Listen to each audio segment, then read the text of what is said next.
우리가 성경에 보면 하나님 앞에 무릎을 꿇고 있는 대제사장 여호수아가 등장합니다. 이것은 우리에게 굉장히 의미심장합니다. 그 이유는 이 대제사장이 존재하는 이유는 여러분과 저 때문에 존재하기 때문에 그렇습니다. 이스라엘 백성들에게 대제사장은 그들의 전부였습니다. 대제사장이 없으면 그들은 생명이 없는 것이었습니다. 대제사장이 존재하기 때문에 그들은 살고 있는 것입니다. 다시 말해서 대제사장이 중보하고 기도하고 있기 때문에 그들이 살 수 있었습니다. 그래서 대속죄날 말이죠. 여러분, 이 대제사장이 그 에봇 끝에 뭘 답니까? 이 살구 금방울 아니면 살구꽃 모양의 이런 방울들을 달아요. 그러면 그 방울들 안에 무엇이 방울이니까 그 안에 이런 구슬 같은 방울 있지 않습니까? 그거는 왜 있습니까? 소리가 나라고 있습니다. 그래서 이 대제사장은 대속죄일 날 어떻게 했냐면 이 몸을 움직였습니다. 이렇게 계속 하루 종일 기도하면서 몸을 움직였어야 합니다. 그거 참 힘들었겠어요. 여러분, 저도 이 강의하고 설교를 많이 하는 사람이기 때문에 어떤 곳에 가서 제가 하루에 한 3시간, 4시간, 5시간씩 하루 종일 강의하고 나면 정말 다리가 아픕니다. 그러니까 강의할 땐 정신이 없죠. 정열을 다해서 온 마음을 다해서 하니까 정신이 없이 어떤 땐 정말 아침부터 저녁까지 그렇게 설교하고 강의하면 제가 지금 서 있는지 앉아 있는지 살아 있는지 잠자는지 모릅니다. 그래서 마음속에 있는 진리에 대한 부담 때문에 온 마음을 다해서 말씀을 쏟아놓고 그 다음에 이제 저녁이 되면 그때 정신이 돌아오면 그 다음부터 다리가 아프기 시작하는데 어떤 때 보면 다리가 부어있고 발이 부어있고 그렇습니다. 제가 그런 경험을 제가 하기 때문에 그 대속죄일 날 대사장이 하루 종일 이렇게 서 있는데 그냥 서 있는 것이 아니라 왔다 갔다 이렇게 소리 나라고 뗄랑 뗄랑 뗄랑 이렇게 소리를 내는 겁니다. 그렇게 하라 그랬습니다. 왜 그런가? 그 소리가 이스라엘 백성들의 소망이었습니다. 대제사장이 지금 지성소 안에서 나를 위해, 우리 가족을 위해, 우리 지파를 위해, 우리 나라를 위해서 중보 기도하고 있다. 그것이 그들의 소망이고 그 중보에 기도하는 우리의 대표가 살아서 하나님께 말씀하고 있는 한 나에게 소망이 있다. 나에게 소망이 있다. 여러분, 예수님께서 하늘 성소에서 우리 위해서 중보하고 기도하신다? 이건 보통 일이 아닙니다. 사람들이 이것을 이해하지 못하는 이유가 오늘날 교회에서 기독교회에서 대제사장의 봉사와 중보 기도와 이 성소의 세 부분 가운데 성소들이 있고 성소가 있고 지성소가 있는데 지성소의 사업이 무슨 의미인지 잃어버렸기 때문에 잊어버렸기 때문에 가르치지 아니하기 때문에 문제가 생긴 것입니다. 오늘 특별히 화면을 통해서 제 말씀을 듣는 분들이시여 기억하십시오. 왜 성경에 성소에 대한 가르침이 있으며 성소, 지성소에 대한 언급과 그 중요성을 성경에서 왜 강조하고 있을까요? 왜 여러분들은 여러분의 교회에서 그 얘기를 가르침과 이 설교를 통해서 왜 듣지 못하고 사는 것일까요? 많은 얘기들이 듣기 좋죠. 도덕적인 얘기고 윤리적인 얘기고 성경적인 얘기고 성경 교리가 나오고 많은 것들이 언급되고 예수님의 이름이 언급되나 그 속에 예수님이 하늘에서 우리를 위해서 지금 무슨 일을 행하시는지를 가르치고 강조하지 않을 때는 그것이 여러분과 저를 영을 위해서 준비시켜주지 못하는 것입니다. 그러므로 예수님이 하늘 지성소에서 우리의 대제사장 되신다는 것을 아는 것은 이것은 너무너무 중요한 것입니다. 이 사실을 기억하고 이해하지 못하게 하기 위해서 마귀는 교회들 속에 들어왔습니다. 그래서 말세 사람들이 귀에 듣기 좋은 말하는 선생을 많이 두고 그렇게 사도 바울이 말씀하신 이유가 거기에 있다 그 말입니다.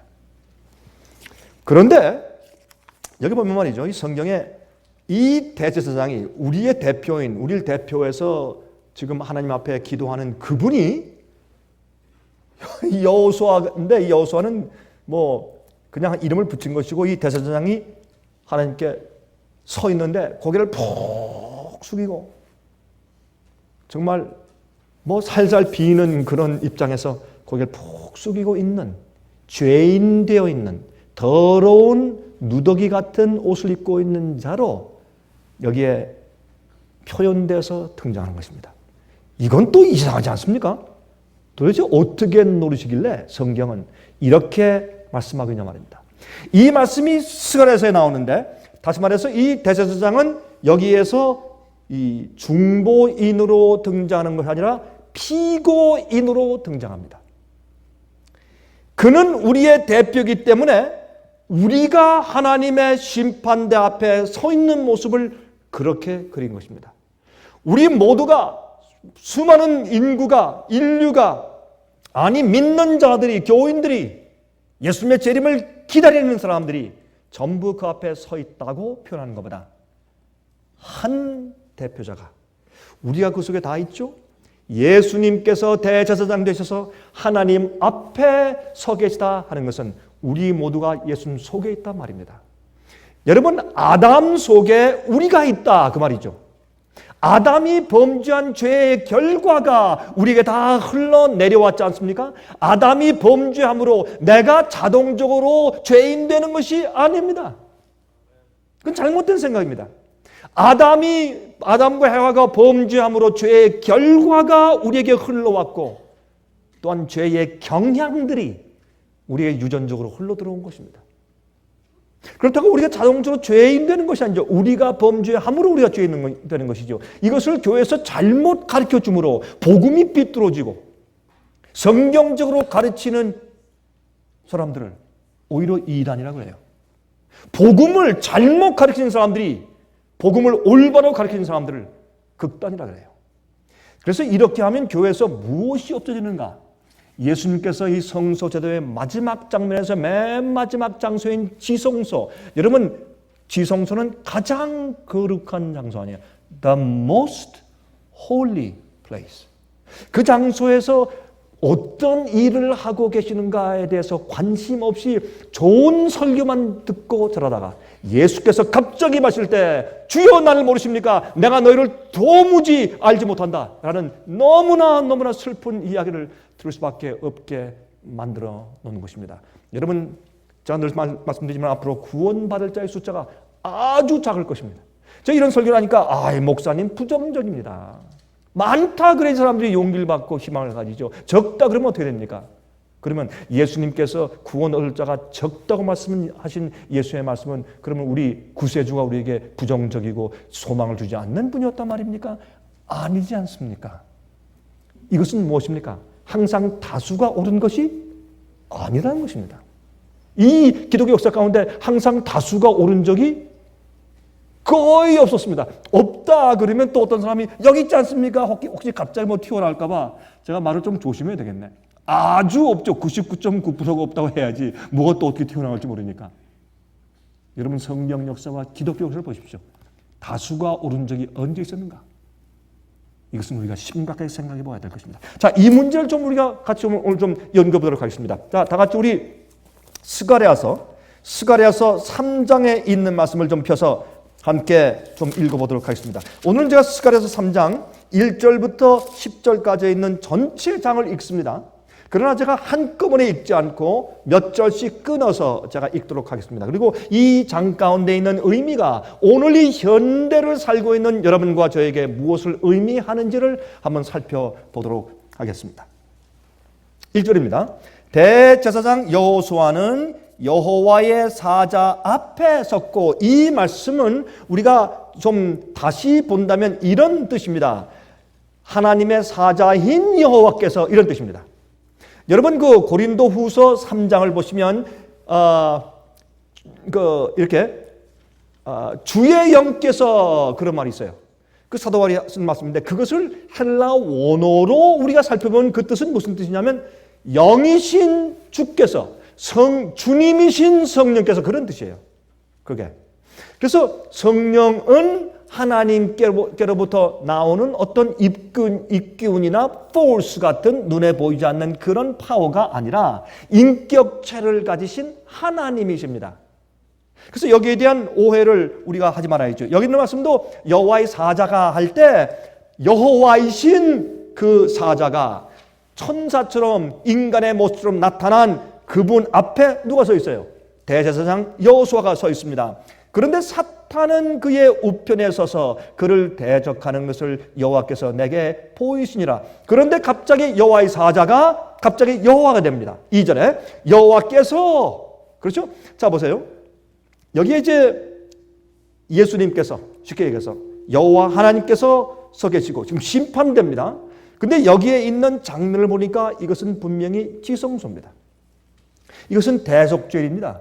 심판받는 장면입니다. 그런데 하나님께서 서 계시고, 다시 말해서 지성소는 대제사장이 1년에 한 번씩 들어가는데 우리가 매일매일 지은 죄를 회개해서 매일 용서받죠. 그것이 번제단에서 이루어지는 매일의 용서입니다.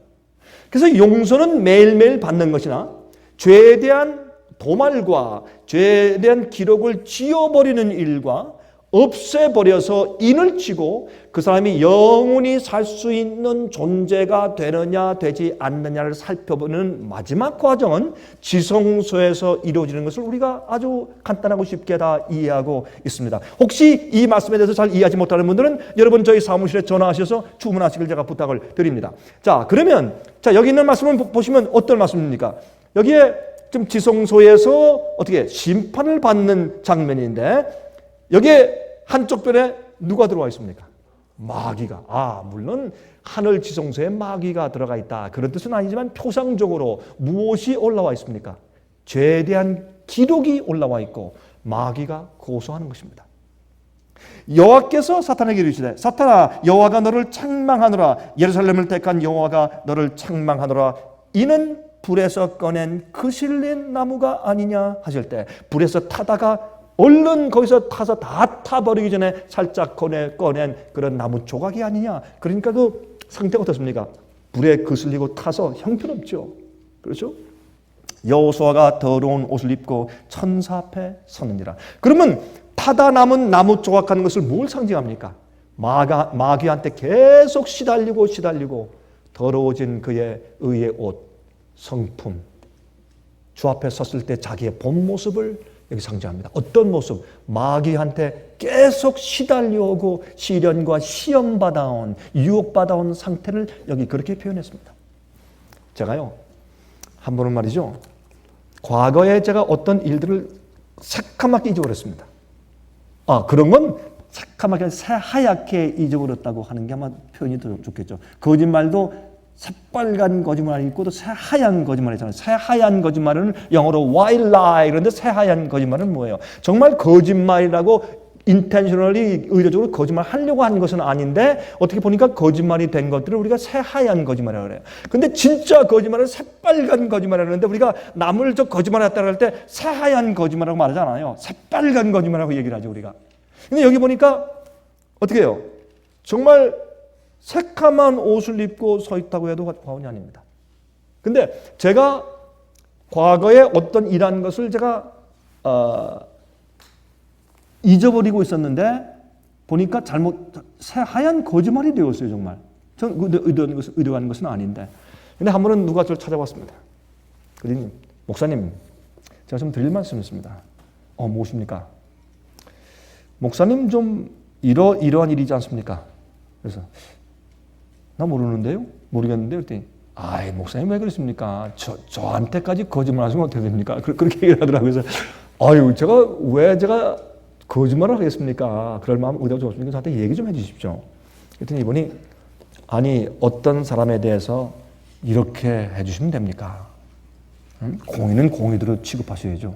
도대체 난 너무 무슨 말인지 이해가 안 되는데 도대체 뭘 말하는 겁니까? 그랬더니 지금부터 3년 전, 3년 전, 3년 전 가자. 작년, 2년, 3년 전, 거슬러, 이렇게 3년 전, 그죠? 언제쯤이요? 몇 달? 그때 무슨 일이 있었는가? 또, 언제, 어디서? 그래도 생각이 안 나더라고요. 누구? 조금 생각이 나요. 조금만 더 말씀해 주시면 생각이 나려고 그러니까 얘기를 하는데 보니까 맞습니다. 제가 그랬어요. 굴복합니다. 항복합니다. 여드민이 이제 승인합니다. 내가 잘못했습니다. 그러나 절대 그런 의도는 아니었습니다. 내 마음의 생각이 이런 것이었습니다. 그 사람한테 제가 그때 그 얘기를 하고 나서 제가 죄송하다고 다 제가 얘기를 하고 나오면서 제가 이런 생각이 나더라고요. 어떤 한 개인이 내 말과 생각을 그렇게 꿰뚫어 보지 않았는데 마귀는 난 이제 틀렸다. 내가 마귀하고 옆에서 만약 내가 재판장 앞에 갔는데 나는 잃어버리고 생각 안 나는 것들이나 뭐 그런 것도 많을 텐데 마귀가 딱 와서 하나님이시여 이자가 당신의 종입니까? 이자가 목사인가요? 이자가 당신을 대표하는 그리스도입니까? 딱 한마디 하고 나서 말이죠. 우주 거민들과 천사들 앞에서 하나님 앞에서 딱딱 지목하면서 아주 일목요연하게 조목조목 고소할 때 내가 그 앞에서 설 수 있을까? 내가 그 앞에 설 수 있을까? 여러분들은 그 앞에 설 수 있을 것 같아요? 이 세상의 인류 가운데 아담 때로부터 그 어느 누가 과연 사탄의 고소 앞에서 설 수 있을까요? 아무도 없단 말입니다. 그 장면이 여기 있는 장면이에요. 이건 심각한 장면이에요. 그런데 여호수아가 하나님 앞에 조아리고 있는 그 모습은 내가 여러분이 각자가 하나님 여호와 앞에 가서 우리의 중심을 보시고 모든 걸 꿰뚫어 보시는 거룩한 눈 앞에서 특별히 하나도 잊어버리지 아니하고 책에 기록하고 조목조목 고소하는 거짓의 아버지요 고소자인 마귀가 우리의 모든 생애를 기억하고 그가 말하는 것입니다. 여러분 저는 이 법정에 자주 가봅니다. 법정에 가면요 변호사 팀이 있고 검사 팀이 있습니다. 그런데 대부분 미국 법정에서는요 검사 측은 판사가 볼 때 왼편에 앉아 있고 변호사 측은 오른쪽에 앉아 있습니다. 청중이 볼 때는 변호사 팀은 왼쪽에 앉아 있고 검사 팀은 오른쪽에 앉아 있습니다. 근데 그게 한 사람이 아니고 변호사 팀이 있고 검사 팀이 있어요. 그래서 이제 대표 변호사나 대표 검사가 논고를 합니다. 논고할 때 어떨 땐 이 변호사도 자기가 다 기억 못하니까 이렇게 얘기하면 옆에 있는 어시스턴트 한 2명이 앉아 있다가 그 얘기할 때 어떤 땐 종이에다 뒤에 손을 탁 쥐어주고 또 어떤 손을 쥐어주고 쥐어줘요. 그러니까 제가 그걸 보면서 마귀도 저렇게 하겠구나. 마귀도 하나님께 고소할 때요. 이 사람 말이죠. 이런 때가 있었는데요. 그러면 뒤에 있는 악한 천사가 다 무슨 소리 좀 말이죠. 몇 월 며칠 몇 시에 이 사람은 다 조목조목으로 고소할 때 누가 그 앞에 설 수 있겠어요? 과연 하나님 앞에. 그 거룩한 의로운 하나님 앞에. 그런데 참 놀라운 것은 여기에요. 하나님께서 마귀를 열한치셔. 이게 소망이에요, 우리의. 하나님께서 말이죠. 그 여호수아에게 막 고소하는 마귀의 모든 말이 옳습니다. 마귀의 모든 말은 액면 그대로 맞습니다.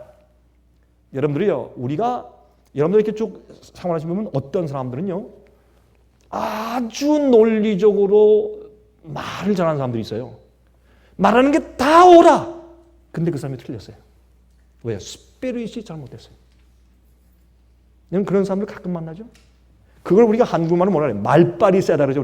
우리 한국말 재밌어요. 그걸 왜 또 말빨이 세다고 그렇게 말을 할까? 말빨이 센 사람들이 있다고. 근데 그런 사람들 이렇게 들어보면 말하는 게 다 맞는데 그 사람 말에 마음이 안 가.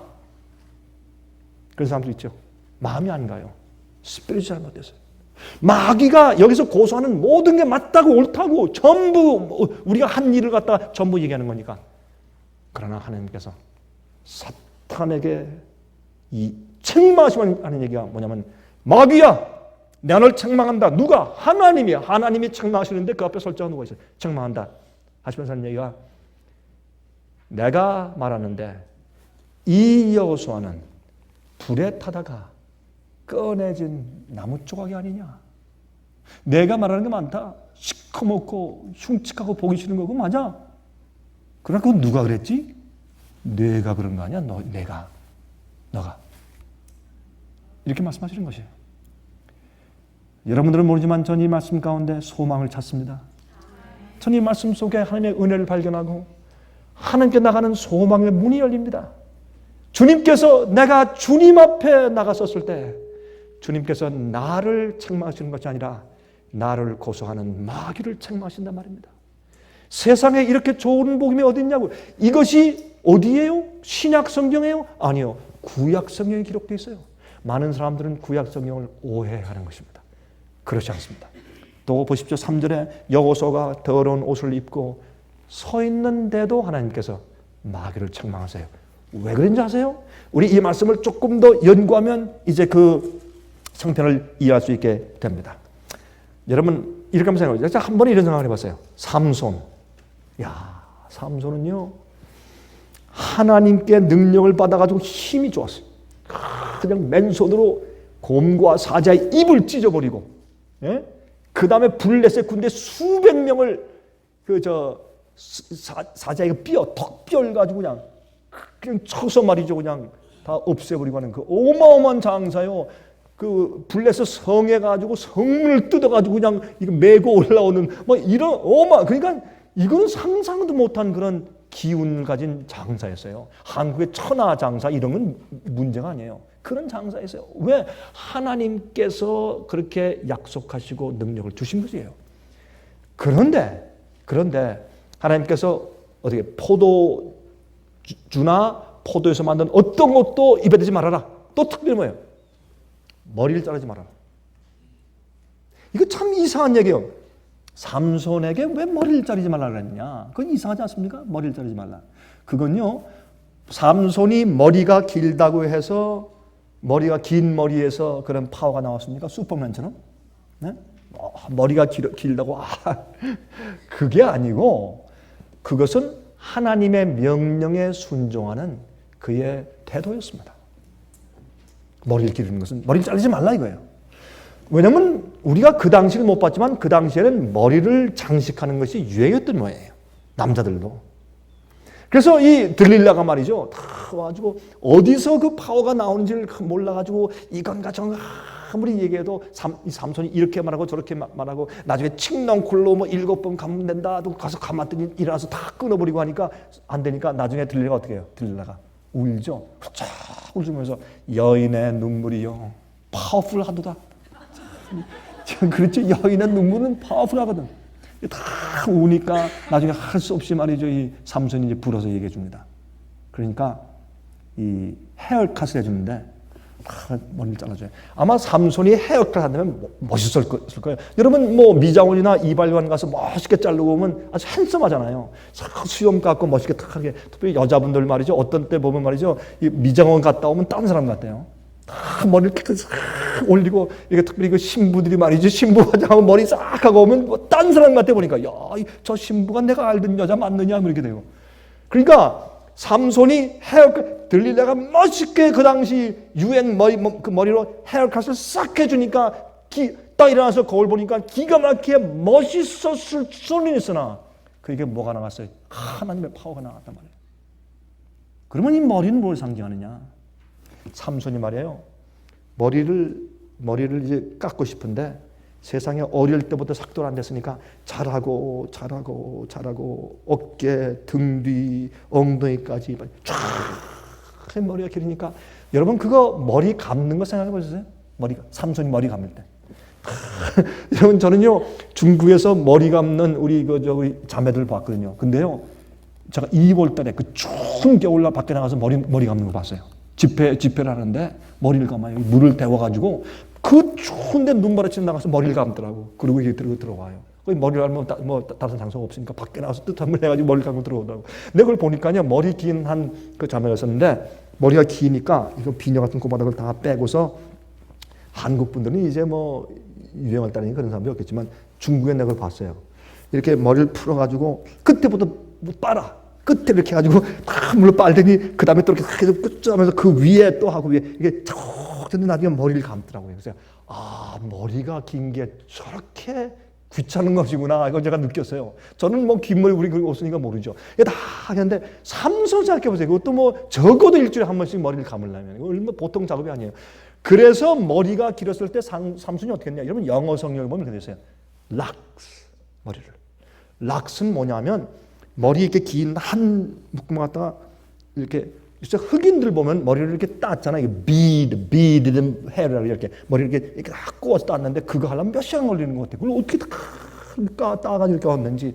이제 이렇게 가지고 그걸 이렇게 땄는 것처럼 따가지고 또아리를 틀어요. 이렇게 또아리. 여러분 옛날에 이 아낙네들이 무슨 뭐 물동이 지고 갈 때 머리에 이렇게 이걸 뭐라 그러죠? 머리 이거 그 위에 예? 그걸 따리라 그러죠. 예, 그런 식으로 이렇게 따요. 따가지고 여기 붙여요. 또 한 줌 머리를 또 딱 따도 여기 붙여. 또 한 줌 이게 인간이 머리가 뭐야? 또아리가 덕지덕지한 거예요. 이게 아름답겠어요? 그게 옛날 삼손이었어요. 여러분 삼손 할 때 뭐 멋있는 머리가 청청청 긴 머리를 아니에요. 아기 때부터 머리 안 잘라보세요. 어떻게 되나? 그래도 그것이 그의 능력의 근본이었는데 왜 하나님께서 명령하는 것을 세상의 유행도 상관없고 남들이 뭐라고 해도 상관없고 남들이 어떻게 한 관련도 상관없이 주께서 말씀했으니 나 한다 이게요. 그 삼손의 태도가 무엇이었어요? 그의 영적인 능력이었어요. 그렇게 순종하는 한 아무도 그를 묻힐 수 없는 그런 용사실이 있었습니다. 그러나 그것을 잘라버리고 세상 유행을 따르고 헤어컷 했을 때 그는 갑자기 능력이 사라졌습니다. 잡혀갔습니다. 원수의 포로가 되었습니다. 눈을 뽑혔습니다. 연자 맷돌을 갈고 있는 불쌍한 노예가 되었습니다.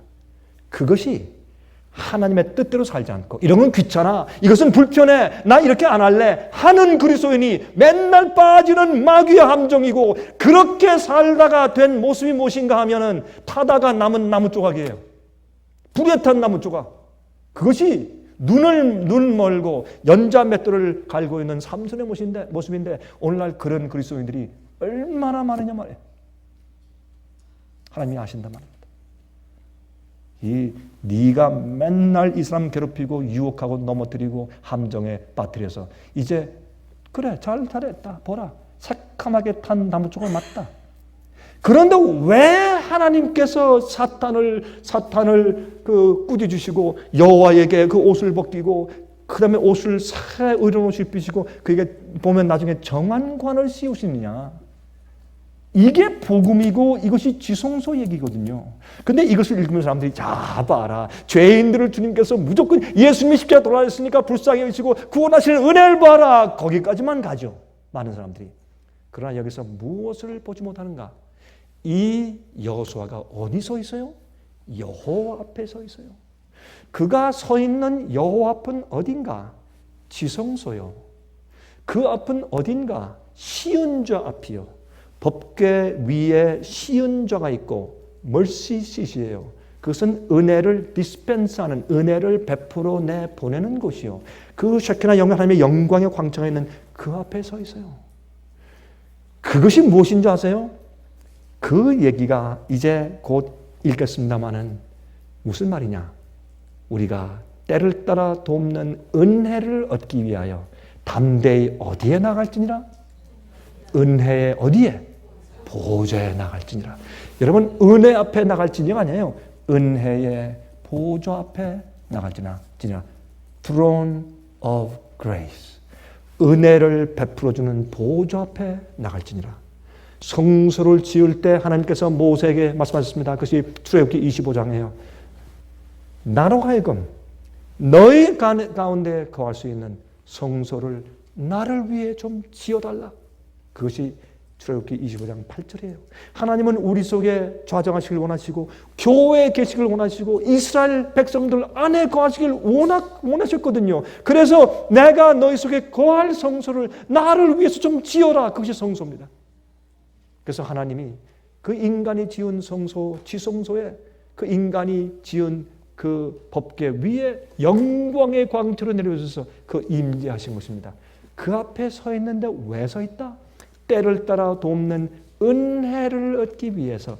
은혜는 무엇인가? 하나님께서 불쌍히 여기서 봐주시는 것만 은혜가 아니고 그것은 은혜의 적은 부분에 불과하고, 은혜는 하나님께서 우리를 용서하실 뿐만 아니라 우리가 그 마귀의 함정 가운데 더 이상 계속 머물러 있지 않게 하기 위해서 도와주시는 성령의 역사를 은혜라고 합니다. 그래서 그 은혜를 때때로 수시로 받기 위해서 어디 앞에 나가 있는 것입니까? 하나님의 보좌 앞에 가서 나가 서 있기 때문에 주님께서 누구를 꾸짖으세요? 마귀를 꾸짖으세요. 자, 여기서 하나로 이해하십시다. 제가요, 법정에 가끔 가봤기 때문에 법정에 가서 한 가지 느낀 것이 있어요. 그것은 무엇이냐?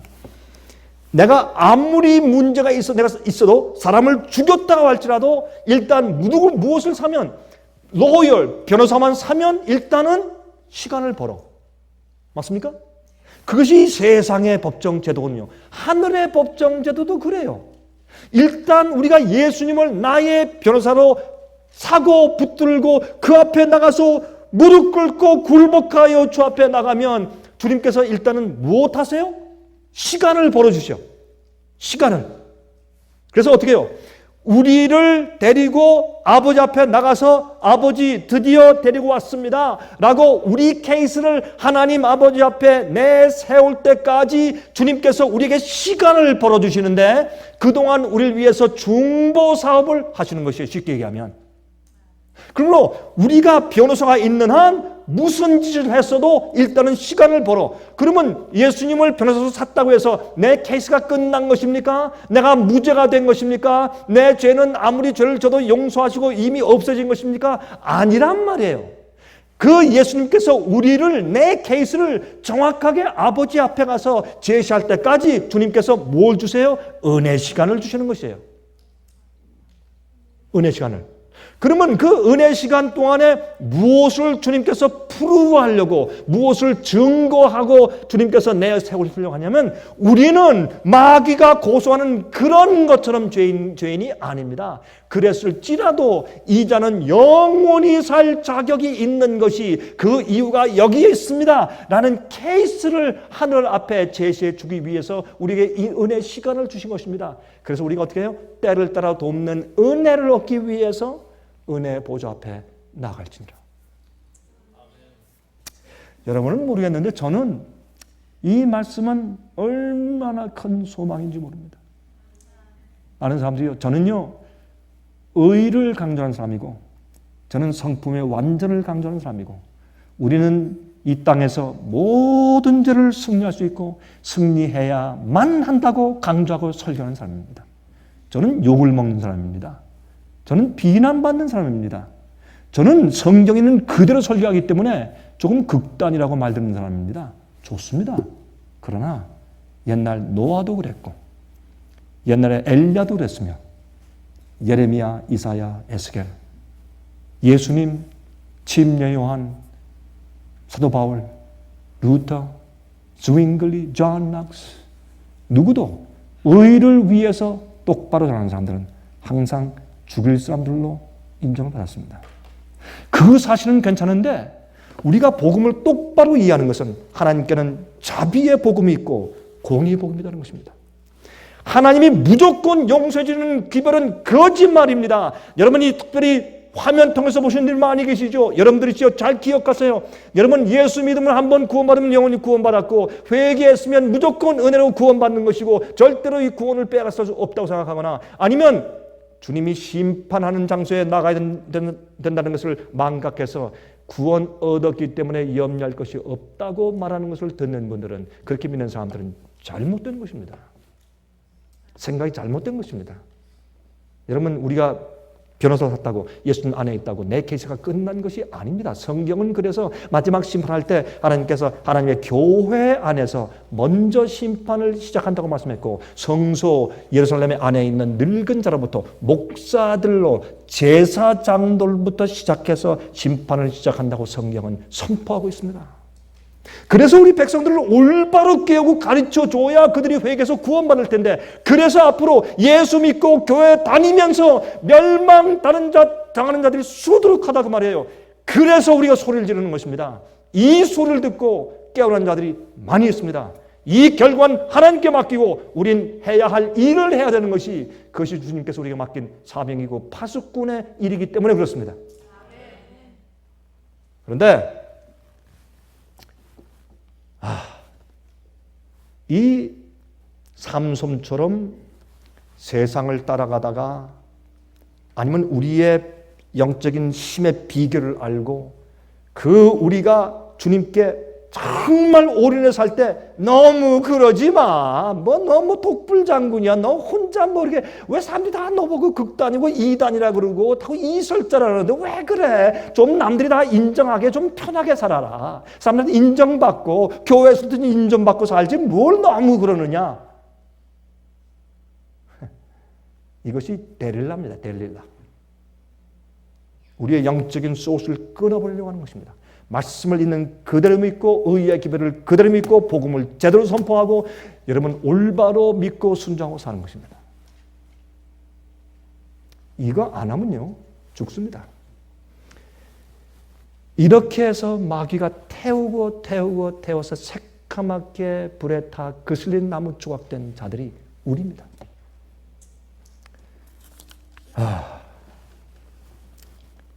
자기의 죄의 대가로 굴욕과 많은 고난을 치른 후에 삼손은 눈이 멀었지만 영적인 눈을 떴습니다.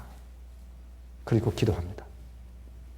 나중에 능력을 회복받은 삼손이 인간의 눈은 잃어버렸으나 영적인 눈을 뜨고 나서 어떻게 합니까? 예? 블레셋의 신전의 기둥을 넘어뜨려 버려서 그 신전을 무너뜨립니다. 이것이 회개하고 주님께 올바른 의의 옷을 입힘받고 정한 관을 쓴 여호수아가 마지막 시대 하는 일입니다.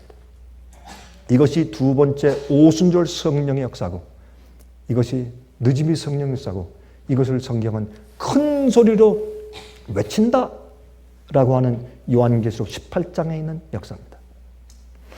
자, 그런데 여기 4절 보세요.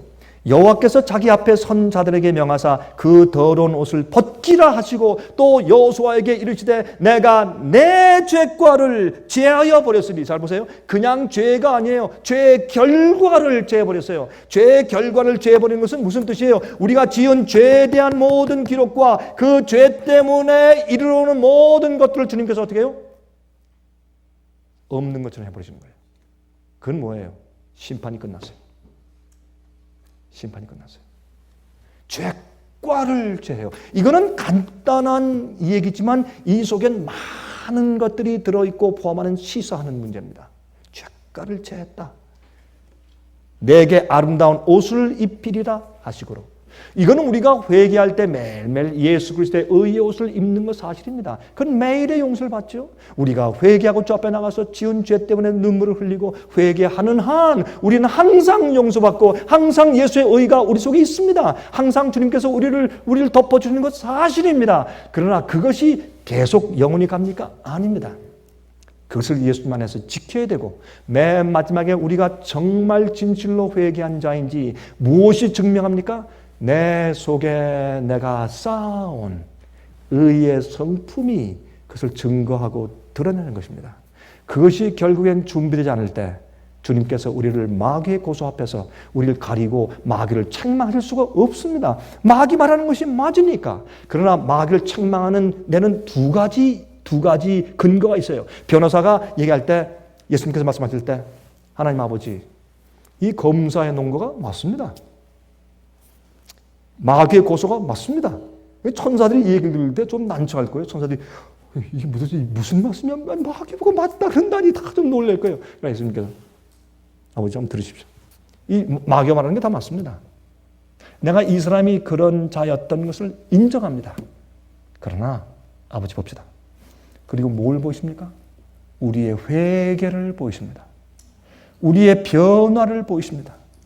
죄에 잡혀서 살던 생활이 아니라 이젠 용서받은 자로서 의롭게 사는 사람, 계명을 지키는 사람, 예수의 믿음을 가진 자로서 그들이 의롭게 살고 있는 생애를 보여주십니다.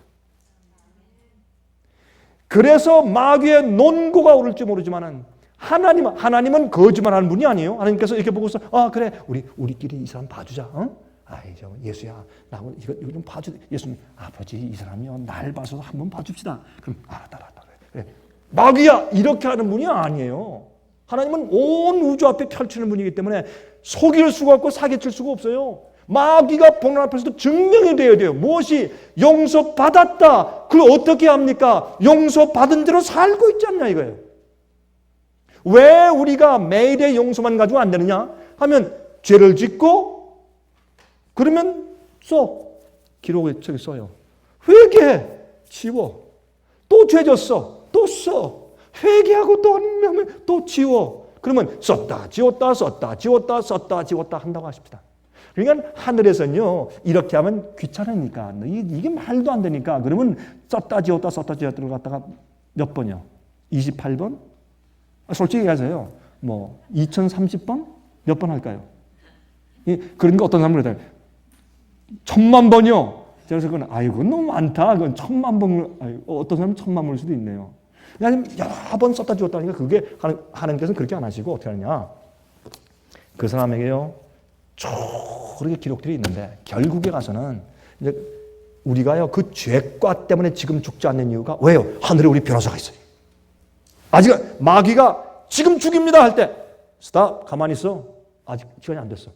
스탑 기다려. 때가 안 됐어. 그게 은혜 시간이에요. 그게 우리 은혜예요. 그런 다음에 주님께서 맨 마지막에 자 봐라. 이 자가 그런 죄를 지은 건 사실이다. 그러나 용서를 받았어. 그 증거는 그럼 용서받았던 증거는 뭔지 아세요? 죄를 안 짓는 게 용서받은 증거예요. 만약 안 그렇다면 보세요. 계명을 또 범하고 용서해 주세요. 용서받았어. 또 범하고 용서해 주세요. 그러면 그 용서가 언제 끝나느냐고요. 그 사람이 계속 계명을 범하는 죄가 계속될 때까지 용서는 있어야 된다면 영원히 존재한단 말이에요. 말이 안 되는 거예요.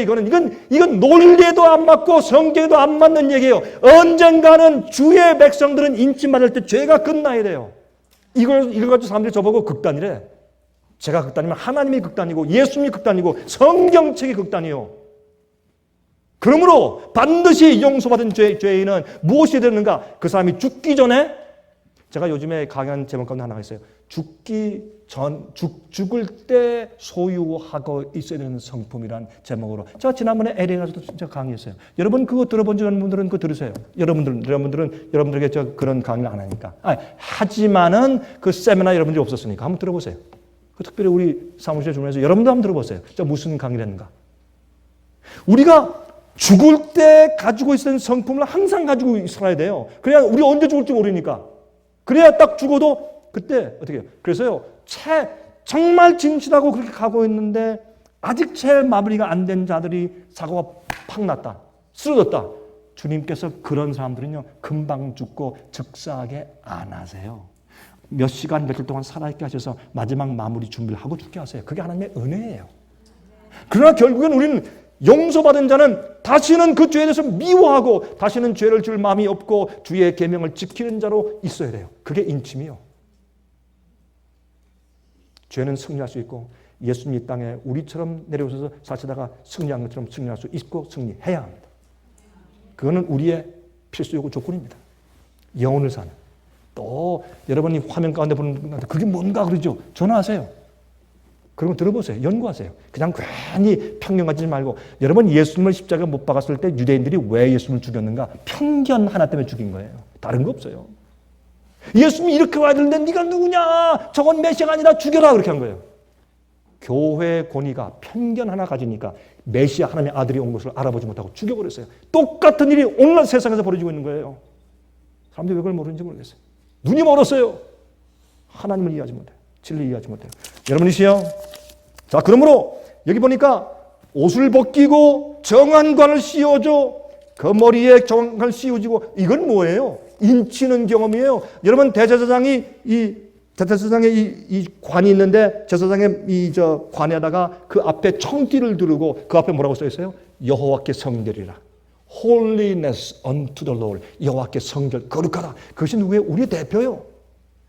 예수님이 대표요. 무슨 대표? 인간으로 오셔서 사시면서 우리 같은 시험과 어려움을 경험하면서도 죄를 짓지 않은 분으로서 우리 인류의 대표요. 그러면 예수님이 온전하게 사시고 죄를 다 승리한 그것을 내가 받아들였다고 예수님의 그 승리가 내 것이 되는 것이에요? 천만에요. 변호사가 우리에게 시간을 벌어주는 동안 예스.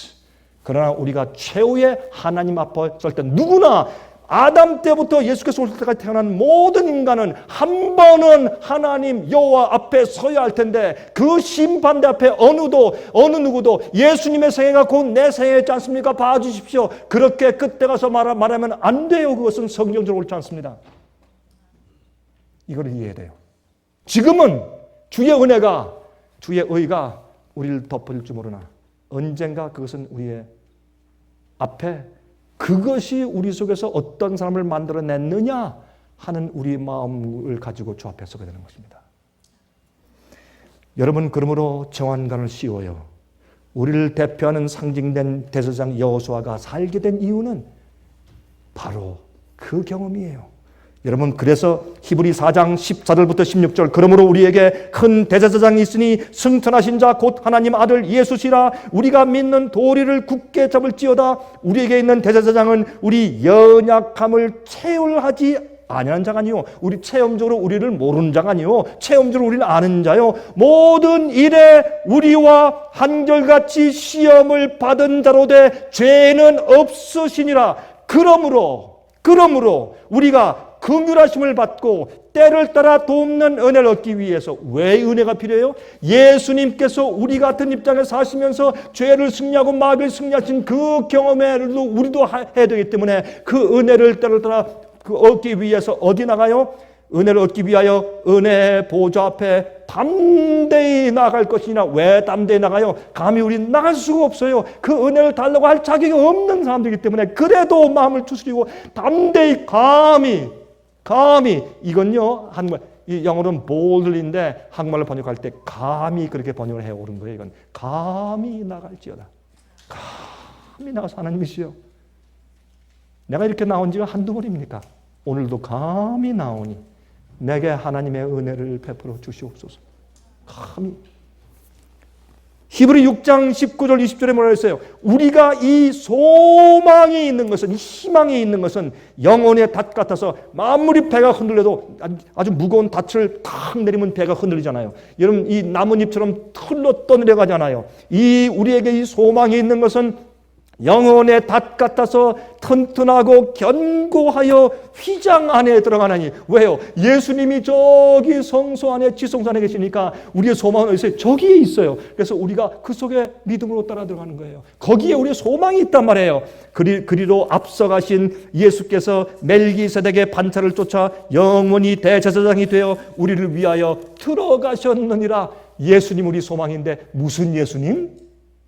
하늘 지성소에서 우리를 향해서 아버지시여 나의 피를 기억하시고 라고 기도하는 중보 기도 때문에 딸랑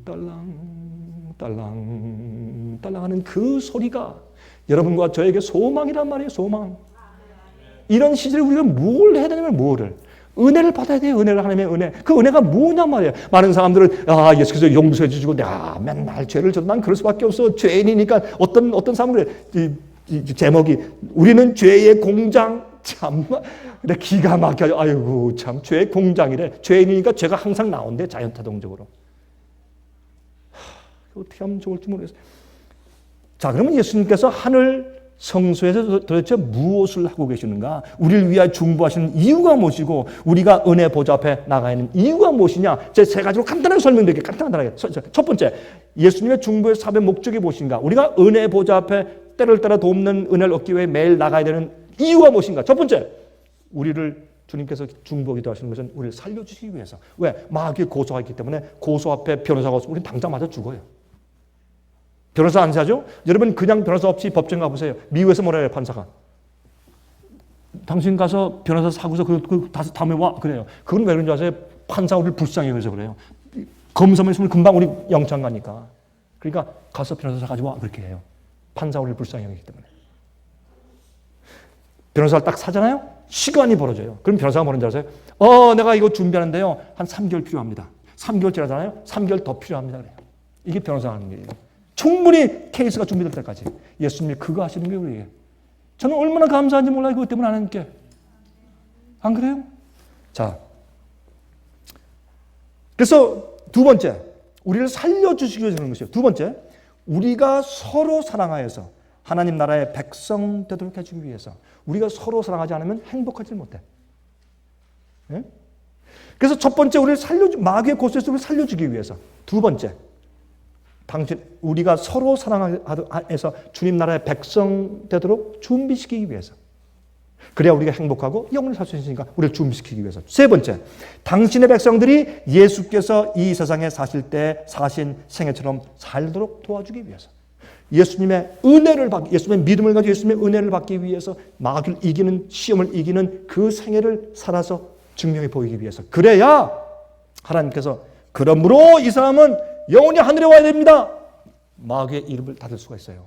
그게 하나님께서는 합리적으로 논리적으로 케이스를 우주 앞에 펼쳐 보여야 돼요. 이건 너무 합당한 얘기예요. 근데 사람들이 구원을 쉽게 여기서 우리가 뭐라 그래요? 값싼 은혜, 값싼 구원. 이건 마귀의 거짓말이거든요.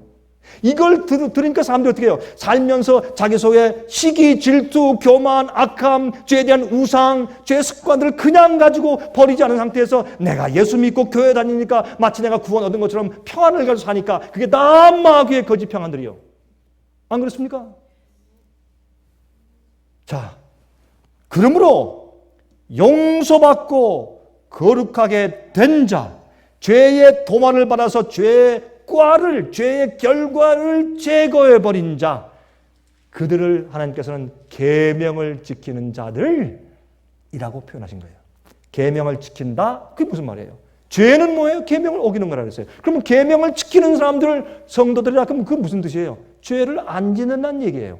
근데 죄를 안 짓는다 그러면 강 목사는 죄 안 짓는데 자기만 거룩하대 이런 얘기를 사람들이 하는 사람들이 있어요. 처음에 제가요 이 얘기를 설교할 때 오래전 얘기입니다. 그랬더니요 어떤 목사님이 이렇게 얘기했어요.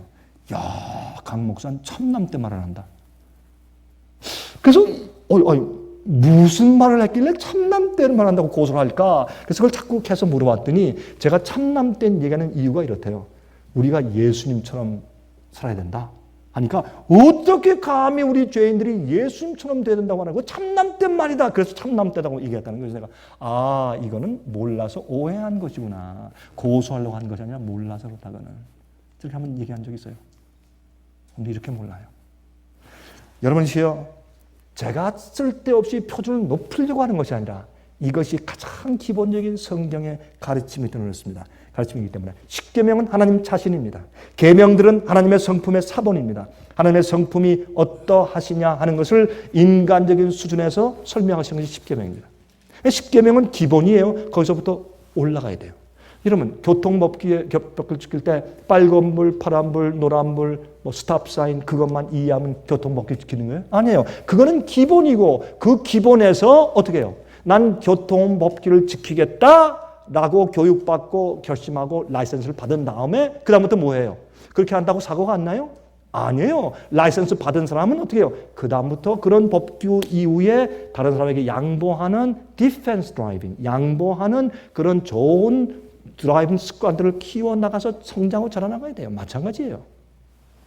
자, 그런데 자 보세요. 십계명은 종착역이 아니에요. 출발 지점이에요. 하나님의 성품을 우리에게 보여주신 인간적인 수준에서 카피예요. 자, 6절 보세요. 여호와의 사자가 여호수아에게 증거하여 그러되 만군의 여호와의 말씀에 내가 만일 내 도를 준행하면 내 율례를 지키면 주님의 계명을 지키면 조건이에요. 내가 내 집을 다스릴 것이요 내 뜰을 지킬 것이며 내가 또 너로 여기 섰는 자들 중에 왕래케 하리라. 여기 섰는 자들이 누구예요? 예수님의 심판대 옆에는 천사들이에요. 여기는 이 천사들과 함께 어울려 살게 해주겠다. 와, 얼마나 좋은 얘기. 그 약속, 영생에 대한 약속이요. 그런데 여기에요. 이 말씀 보세요. 신명기 6장 24절 25절 보시면 여호와께서 우리에게 이 모든 규례를 지키라 명하셨으니 계명을 지키라 명하셨으니 이는 우리로 우리 하나님 여호와를 경유하며 항상 복을 누리게 하기 위하시며 우리의 계명을 지키라 죄를 범하지 말라 거룩하라 하는 이유는 무엇이다? 우리가 영생을 복을 누리고 행복하게 해주시기 위해서 또 여호와께서 우리로 오늘날과 같이 생활하게 하려 하십니다. 이 얘기를요 여기에 오늘날처럼 그 생활하게 하려 하십니다. 이 말씀을 번역이 이게 부족해요. 영어 성경 보실래요? 이렇게 되어 있어요. He might preserve us alive. 우리로 인하여 살도록 생명을 가질 수 있도록 하기 위해서 계명을 지키라고 하신다. 계명을 어기면 죽는 거예요. 그래서 우리가 살도록 생명을 갖도록 하기 위해서 계명을 지키라고 하셨다. 이렇게 설명되어 있어요. 영어 성경에는. 이 번역이 잘 된 거예요. 킹 제임스 성경에는. 자, 그런데 우리가 그 명하신 대로 이 모든 명령을 우리 하나님 하나님 여호와 앞에서 삼가 지키면 그것이 곧 우리의 의로움이니라 할지니라. 우리가 뭐 노력해서 우리가 행동으로 우리가 이걸 하고 저거 하고 지키고 바리새인처럼 그렇게 하면 그게 의롭게 되는 것이다. 그게 아니라 하나님의 은혜 역사가 내 속에 성령 역사가 역사함으로 주의 계명을 지키고 의롭게 사는 그런 우리 마음과 품성을 딱 꼴짓고 준비해놨어요. 그러니까 의롭게 살아요. 그러니까 뭐예요? 이것이 의라 이거예요. 그렇게 설명한 거예요. 성경은. 자, 여러분 그러므로 에스겔 20장 10절 11절 그러므로 내가 그들로 애굽 땅에서 나와서 광야에 이르게 하고 사람이 준행하면 그로 인하여 삶을 얻을 내 율례를 주며 내 규례를 알게 하였고 우리가 계명을 지키면 어떻게 한다? 생명을 받고 살게 된다. 여러분 여기에 8절 보세요. 제사장 여호수아야 너와 내 앞에 앉은 내 동료들은 내 말을 들을 것이니라. 이들은 예표의 사람이라 내 종 순을 나게 하리라. 이 종 순은 예수님을 상징해요. 이 구약성경에서 순, 새로운 싹이 나온다. 이것은 예수님이거든요. 나사렛 뜻이 뭐예요? 나사렛은 작은 싹이 조용히 연한 새싹이 올라온다 그런 뜻이에요. 그래서 예수님은 나사렛에 사세요. 나사렛이라는 그 이름이 대표하는 그곳에 작은 순으로 우리의 새로운 생명 새싹으로 올라오신 거예요. 순이에요. 근데 거기에 있는 내 앞에 있는 종들이 누구예요? 이 종들은 마지막 시대 심판 시대에 살고 있는 주의 백성들이에요. 이분들은 이 사람들이 누구예요? 예표의 사람이에요. 상징이에요. 그래서 그들은 마지막 시대 요한계시록 14장에는 14만 4천이 그들이 흠이 없다고 말하면서 그들의 이마에 어린 양의 이름과 아버지의 이름이 기록되어 있다고까지 얘기해요. 인침받은 사람 말하는 것이에요. 그 사람들은 뭘 안 해요? 죄를 안 져요. 이게 뭐예요? 예표의 사람이에요. 하나님이 구속하시고 용서하시고 지성소에 데려가서 하나님 앞에 보여주시고 마귀를 꾸짖으면서 가만히 있어라. 네가 이만큼 괴롭혔으면 됐지 또 계속하려느냐? 봐라 이 사람이. 내가 영원히 이 사람을 살게 할 자격이 있나 없나 봐라. 내가 그에게 역사한 복음의 능력이 무엇인지 보지 못하느냐? 마귀가 입을 딱 다물고서 더 이상 고소할 수 없는 예표의 사람들이 있어요. 그 예표의 사람들이 마지막에 살고 있는 심판대에 살고 있는 하나님의 참된 교회의 백성들이에요. 우리 어떤 자들이 되어야 될까요? 자, 9절 만군의 여호와가 말하노라 내가 너 여호수아 앞에 세운 돌을 보라 한 돌에 7 눈이 있느니라 내가 새길 것을 새기며 이 땅의 죄악을 하루에 제하리라. 죄의 도마를 말하죠. 인침의 사건을 말해요. 만군의 여호와가 말하노라 그날에 너희가 각각 포도나무와 무화과나무 아래로 서로 초대할 것이라. 새하늘과 새 땅으로 이 땅이 변한 다음에 다음 주일엔 우리 집에 오세요. 다음 주일엔 당신 집에 가겠습니다. 서로 왔다 갔다 초대하면서 하루는 모세 집에 갔다가 그 다음 주일엔 엘리야 집에 갔다가 그 다음엔 아담 집에 갔다가 그 다음엔 요셉 집에 갔다가 다니엘 집에 갔다가 바울 집에 갔다가 베드로 집에 갔다가 이러면 영원이 필요한 거예요. 영원 시간이 필요한 거예요. 서로 초대할 것이라. 대속절이 끝날 때 구속받은 자들이. 그래서 고린도후서 6장 2절을 말씀합니다.